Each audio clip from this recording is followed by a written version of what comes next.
वो हमें उपासना बताएंगे। हमारी संस्कृति के बीच में 3 कांड है, कर्म कांड है, उपासना कांड है और ज्ञान कांड है। अभी हम बैठे हैं, कथा सुन रहे हैं देवी भागवत की। ये वचन बहुत काम आते हैं कर्मकांड के अंतर्गत। कर्मकांड के 80,000 श्लोक हैं।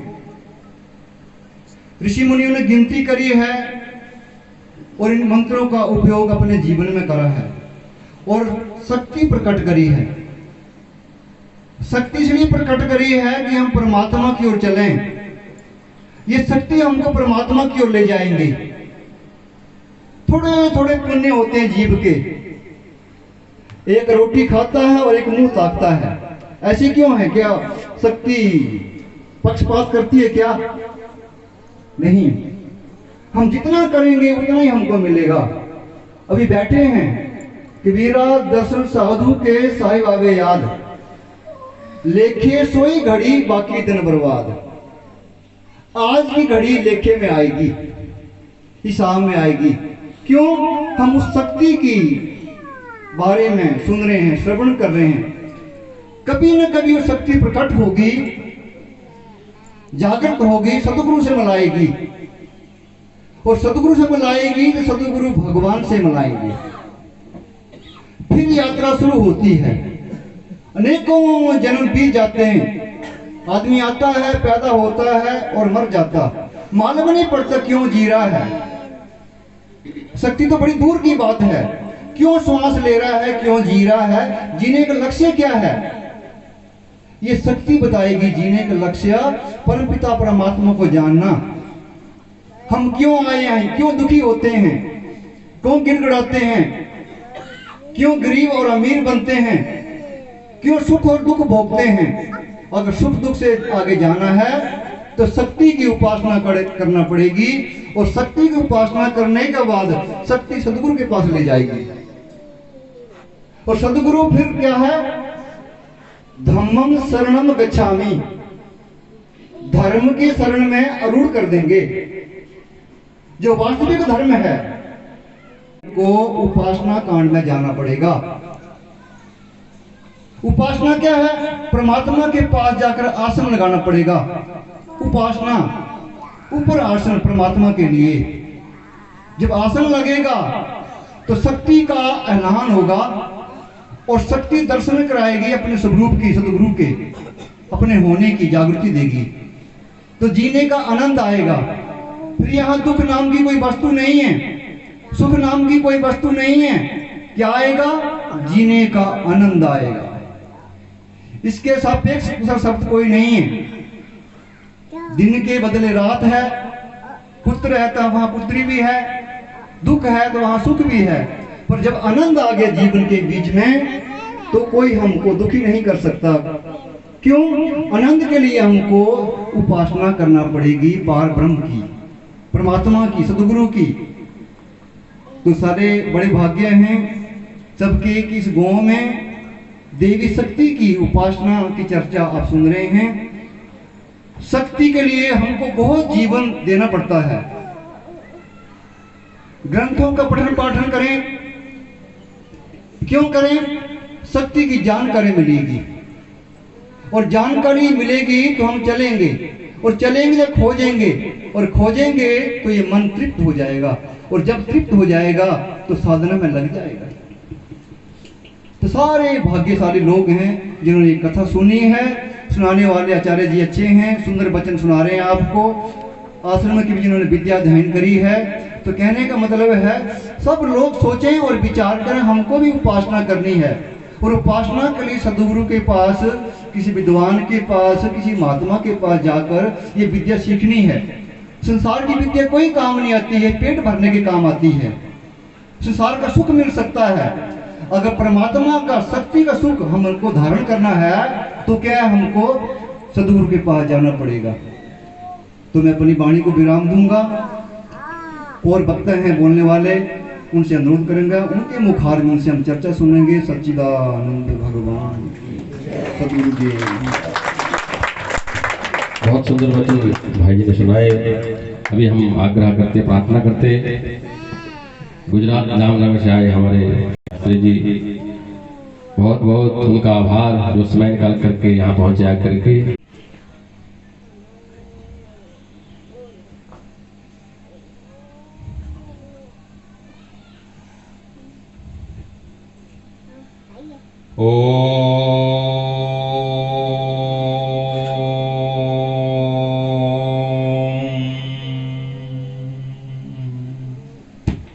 गुरुर्ब्रह्मा गुरुर्विष्णु गुरुर्देवो महेश्वरः, गुरु साक्षात् परं ब्रह्म तस्मै श्री गुरवे नमः। वेद वेदांत सन्निष्ठं श्रोत्रियं बोधरूपिणं चिदानंद रसास्वादं प्रकाशं परमं नुमः। या देवी सर्वभूतेषु प्रकाशरूपेण संस्थिता, नमस्तस्यै नमस्तस्यै नमस्तस्यै नमो नमः। बोलो श्री सच्चिदानंद भगवान की जय, श्री सद्गुरुदेव महाराज की जय। परम वंदनीय हमारे सद्गुरु स्वामी प्रकाशानंद जी महाराज, हमारे श्री गोविंद जीवन आश्रम के पीठाधीश्वर श्री प्रेमानंद जी महाराज, बहुत सरलता से अपने प्रेम भाव से आपको देवी भागवत के विषय में बहुत शास्त्रीय पद्धति से सुनाने वाले पूज्य संतोष भाई शास्त्री जी, हमारे साथ हमेशा साथ में रहने वाले हमारे अभिन्न हृदय श्री पूज्य रमेश भाई जी, मेहरचंद जी, उपस्थित आप सभी श्रद्धालु भक्तजन, आपका भाग्य बड़ा है या मेरा भाग्य बड़ा है वो तो परमात्मा जानता है, लेकिन मुझे भी परमात्मा की असीम कृपा से आज अपनी वाणी को पवित्र करने का मौका मिला है। मैं तो अभी गुजरात से पहुंचा हूं, बहुत दूर से आया हूं, 11 बजे के बाद आश्रम में पहुंचा हूं। मेरा सफर बहुत लंबा था, मेरी वजह से ही आने में थोड़ा विलंब हुआ। महाराज जी की बहुत प्रेमा, नाम ही प्रेमानंद है, उनकी प्रेम दृष्टि से हम थोड़ा लेट निकले। मैंने कहा थोड़ा आराम कर ले तो ठीक रहेगा, वरना जल्दी आ जाते। रमेश भाई हम दोनों होते तो मुझे कैसे भी तरह ले आते, लेकिन प्रेमानंद महाराज जी की कृपा दृष्टि से थोड़ा हम रुके, वहां आराम किया, इसीलिए हमको आने में थोड़ा विलंब हुआ। उसके लिए मैं स्पेशल आपकी क्षमा प्रार्थना करता हूं। देवी भागवत, इसमें आपने अनेक प्रकार की कथा सुनी होगी। उसमें चंड और मुंड को मारने के लिए परमात्मा स्वयं नारायण भी असमर्थ रहे। महिषासुर को कोई नहीं मार सकता। ऐसे अनेक राक्षसों को परमात्मा मारने के लिए असमर्थ बने जब, तब परमात्मा का ही एक रूप है देवी का, और देवी का रूप लेकर परमात्मा नारायण है, शक्ति का स्वरूप ही है। शिव और शक्ति कभी अलग नहीं है। शिव कुछ नहीं कर सकते, उनकी सेक्रेटरी, उनकी जो दासी, उनको जो कुछ मानो उनका सर्वशक्ति होती है, वही क्रिया करती है, वही उनकी लीला करती है। तो शक्ति के द्वारा अनेक राक्षसों को मारने का काम परमात्मा ने किया। ये देवी संपदा हमारे पास हो तो हम बहुत कुछ प्राप्त कर सकते हैं। इसीलिए इस कथा में देवी को सर्वश्रेष्ठ माना है। भगवान भी देवी की सेवा करते हैं, और भगवान सदाशिव शंकर भगवान के छाती पर नाचने वाली देवी वो क्या नहीं कर सकती, इसका स्वरूप बताने का यहाँ प्रयास किया। लेकिन जो आप कथा सुन रहे हैं वो मोटा मोटा है, उसका रहस्य जीवन में अलग है। ऐसा मत मानना कि शंकर भगवान कुछ नहीं कर सकते, ये देवी कर सकती है। देवी को भी झुकना पड़ता है भगवान के पास, लेकिन इसका जो पीछे का रहस्य है, उनके पीछे की जो बात का क्या मूल उसका अर्थ है, वो सब कोई नहीं जान सकता। उसके लिए साधना करनी पड़ती, उसके लिए उपासना करनी। मुख्य बात है क्या रहस्य है, इनके पीछे का राज क्या है, और राज नहीं जान सकते हैं। इससे हम हमेशा अछूते रहते हैं, ये हमसे बहुत दूर हो जाता है। उसको जानने के लिए देवी का राज क्या है, देवी कौन है, देवी कहाँ रहती है, पहाड़ों पर क्यों देवी रहती है। जहां भी देखो आप, जहां पहाड़ होगा वहां देवी होगी। जितने भी मंदिर है, तीर्थ स्थान है, वो देवी का ऊपर बताया है। उसका राज क्या है, उसका कुछ भी कारण होगा। क्यों खड में नहीं बताई देवी को, दरिया में नहीं बताई, समुद्र में नहीं बताई, शहरों में नहीं बताई, लेकिन जहां पर्वत होगा, पहाड़ होगा, शिखर होगा, वहां हमेशा देवी रहती है। अब हिमालय जाइए तो वहां गौरी शिखर है, पार्वती शिखर है, वहां केवी देवी शिखर है, अनेक प्रकार के शांति शिखर है, अनेक प्रकार के शिखर है। उनका मतलब यह है कि देवी हमेशा ऊपर रहती है। ऊपर माने मस्तक में रहती है, ये मस्तक है, देवी हमेशा मस्तक में रहती है। ये किसका स्वरूप है वो समझना चाहिए। जब तक हम बुद्धि से उनका विचार नहीं करेंगे, तब कथा सुनने का कोई अर्थ नहीं रहता। पुण्य मिलता है, अच्छा है, लेकिन इसका राज क्या है वो नहीं जान सकते। वो कथा के अंदर राज जानना है, देवी कौन है, कहाँ रहती है, हम उसको कैसे उनका दर्शन कर सकते हैं, देवी क्यों पशु का भोजन करती है, क्यों बलि उसको चढ़ा जाता है, उनके पीछे का राज क्या है, ये जानना है। उसके लिए समय देना पड़ता है, साधना के लिए कुछ एकांत चाहिए, कुछ बैठना चाहिए। आप भाग्यशाली है, कल आपके सबसे बड़ा त्योहार था नॉर्थ इंडिया का, बहुत अच्छा प्रोग्राम था, और उसमें लिखा है, ये देवी भागवत में लिखा है, मार्कंड ऋषि ने जब पूछा कि स्त्रियों का ऐसा व्रत चलता है और उस स्त्री को कोई साधु पुरुष का दर्शन हो जाए तो क्या होता है, ऐसा लिखा आपने। ये जल्दी जल्दी कथा इतनी बुरी नहीं होती, क्योंकि बहुत लंबा ग्रंथ है, देवी भागवत के श्लोक तो देखो, लेकिन फिर भी आप भाग्यशाली है कि आपको इतना ग्रंथ बड़ा है, फिर भी जानकार है संतोष भाई शास्त्री, आपको सरलता से सुना देते। कोई कोई बात ऐसा होता है, तो उसमें लिखा है, मार्कंड ऋषि ने बोला है कि जिस दिन ऐसे व्रत होते हैं पति को प्राप्त करने के लिए, पति के आयुष्य बढ़ाने के लिए, अपने को सौभाग्य, हम कभी विधवा न हो जाए, इसके लिए व्रत जो करते हैं, उस दिन या उसे दूसरे दिन कभी भी कोई साधु का, संत का दर्शन हो जाए तो फल उनका यह है, जीवन का जो किया है वो सफल हो जाता है।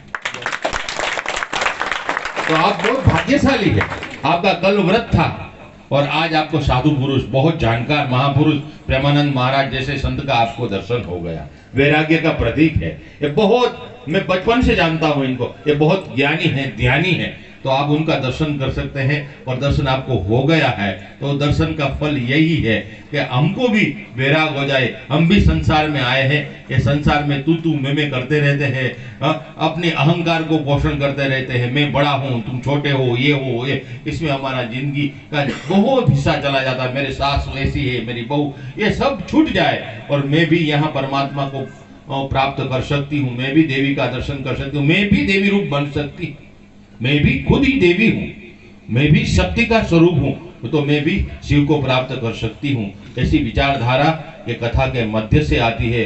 कथा में बैठे हुए लोग पुण्यशाली है कि ऐसे विचार, ऐसी कथा में बैठने का आपका मन कर रहा, आपका भी पिछला पुण्य होगा। पुण्य के बिना ये कथा सुनी नहीं जाती। कथा का आयोजन करने वाले को धन्यवाद है। इस समय शक्ति का दिन चल रहे हैं, नवरात्रि से शुरू हुआ ये शक्ति का, ये पूरा महीना शक्ति का है। इसी लक्ष्मी की पूजन आएगी, काली चौदस आएगी, वहां भी वो काली देवी की पूजा होती, दिवाली के दिन लक्ष्मी की, ये सब शक्ति का प्राप्त करने का समय है।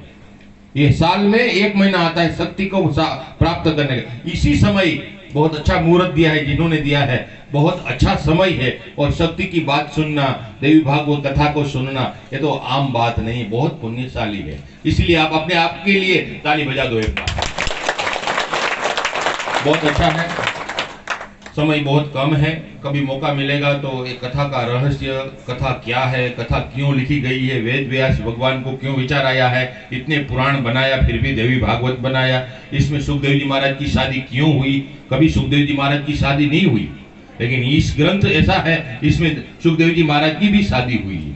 क्यों हुई है उसका रहस्य शक्ति प्रकट किए बिना नहीं जाना जाता है। तो शक्ति प्रकट हो अपने जीवन में, उस शक्ति के द्वारा हम शिव को प्राप्त कर सकते हैं। इसका साधन ही हमारे महाराज जी देते थे शक्ति को जगाने के लिए। उनका नाम ही नाम है, सतनाम है। वो हमारे महाराज जी पूरे भारत में जानने वाले एक थे। अभी ब्रह्मलीन हो गए, अभी समाधि हो गई उनकी। वो जानते थे इनका रहस्य, वो हमको बताते थे, उनका मार्गदर्शन मिलता था। तो गुरु के बिना ये कभी भी नहीं जाना जाता है। देवी का रूप क्या है, देवी का वास्तविक स्वरूप क्या है, वो कोई गुरु हो समर्थ, वही उसको ज्ञान दे सकता है, वही जानते हैं। तो हम भी प्रयास करें, भगवान को प्रार्थना करें, देवी को प्रार्थना करें, नीलकंठ महादेव को प्रार्थना करें, हमको भी ऐसा साधु गुरु के रूप में मिल जाए और हम भी देवी को जान सके। और मैं धन्यवाद देता हूँ संतोष भाई शास्त्री को, बहुत अच्छी भाव से, बड़े विद्वता से आप लोगों को सुना रहे हैं। अच्छा लगता है, इनकी कथा चालू ही रहती है, कभी मंडी, कभी वहाँ, कभी होशियारपुर, कभी वहाँ चलती ही रहती है। ये भी हिमाचल के एक मूर्धन्य कथाकार है। मैं भी आशा करता हूँ कि आगे भी ये कथा का रहस्य भी आपको वो अवगत कराए। और नीलकंठ और शक्ति को प्रार्थना करता हूँ कि आपके जीवन में भी देवी का रूप प्रकट हो और आप शक्ति के स्वरूप में शिव को भी प्राप्त कर सके। ऐसी भावना के साथ, प्रेमानंद महाराज को नमन के साथ मेरी वाणी को विराम। हरिओम तत्सत।